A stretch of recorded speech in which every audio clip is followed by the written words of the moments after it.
Monsieur le Président, la parole est à Monsieur Thierry Michels.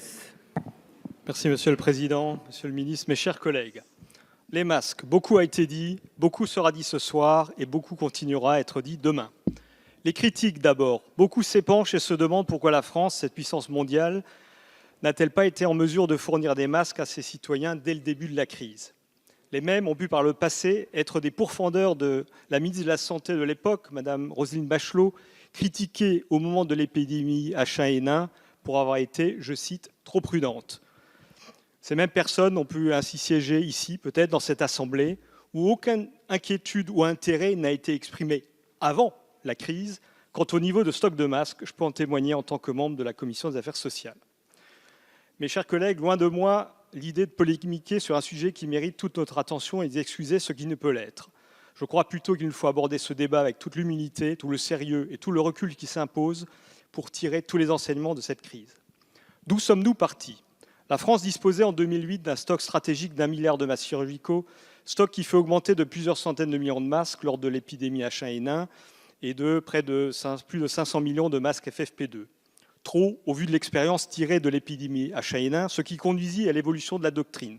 En effet, dès 2013, le stock national géré par les Prus concernait donc uniquement les masques de protection chirurgicaux pour les personnes malades et leurs contacts, tandis que les stocks de masques de protection des personnels de santé revenaient à la charge des employeurs.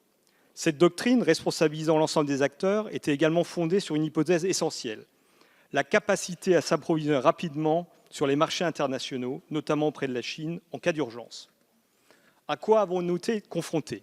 Au début de la crise, la France disposait d'un stock stratégique de 150 millions de masques chirurgicaux. Devant l'ampleur des besoins, il est très vite apparu comme nettement insuffisant. Mais parce que nous avons été confrontés à une crise mondiale massive, rapide, qui a d'ailleurs d'abord touché notre premier fournisseur, la Chine, à un moment où l'ensemble des pays commandaient également en masse, notre pays a été dans l'impossibilité de se réapprovisionner rapidement. Très tôt, la France a eu à gérer, comme la grande majorité des pays, un risque de pénurie de masques.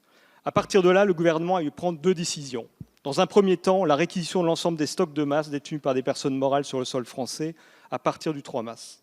Dans un second temps, la distribution de ces masques uniquement aux soignants pour qu'ils puissent faire face à l'afflux des patients atteints de Covid-19. Ce choix s'est aussi fait à un moment où les avis scientifiques pouvaient diverger sur la nécessité du port du masque en population générale et où l'efficacité des gestes barrières s'imposait avant la mesure ultime du confinement. En parallèle, pour compléter le stock, le ministère de la Santé a également commandé plus de 3 milliards de masques. Un point rien n'a été établi, malgré des incertitudes parfois fortes entre la France et la Chine. Très vite aussi, nous avons stimulé et relancé la production nationale de masques chirurgicaux, FFP2 et grand public en tissu. Il faut ici saluer la mobilisation de nos entreprises, nos concitoyens qui ont répondu à l'appel. Ainsi, depuis le 11 mai, date du déconfinement, 100 millions de masques sont distribués par semaine aux professionnels de santé, 5 millions aux Français les plus modestes. Des masques, nous en avons, il nous suffit désormais de les porter. De ces difficultés, qu'avons-nous appris ? Nous avons appris que notre époque nous appelle à prendre très au sérieux, plus au sérieux, la prévention des risques majeurs. Nos sociétés complexes, interconnectées, interdépendantes, peuvent voir leur fonctionnement se gripper si un élément aussi élémentaire et aussi indispensable qu'un masque vient à manquer. Mais le salut ne peut pas venir d'un réflexe de repli sur soi, d'une autarcie impossible. Au contraire, plus de coopération internationale est nécessaire, au premier chef au sein de l'Union européenne. C'est entre Européens qu'il faut travailler à la prévention des risques majeurs, en étudiant en commun des scénarios tenant parfois de l'improbable et en tirant les conclusions appropriées. C'est entre Européens aussi qu'il faut renforcer notre souveraineté stratégique dans le domaine de la santé. C'est le tout sens de l'innovation franco-allemande annoncée en ce sens le 17 mai dernier. Mes chers collègues, gouverner, c'est prévoir. Prévoir qu'un virus peut venir bouleverser toutes nos certitudes. Prévoir, et c'est sans doute le plus difficile, que l'impensable est bel et bien possible.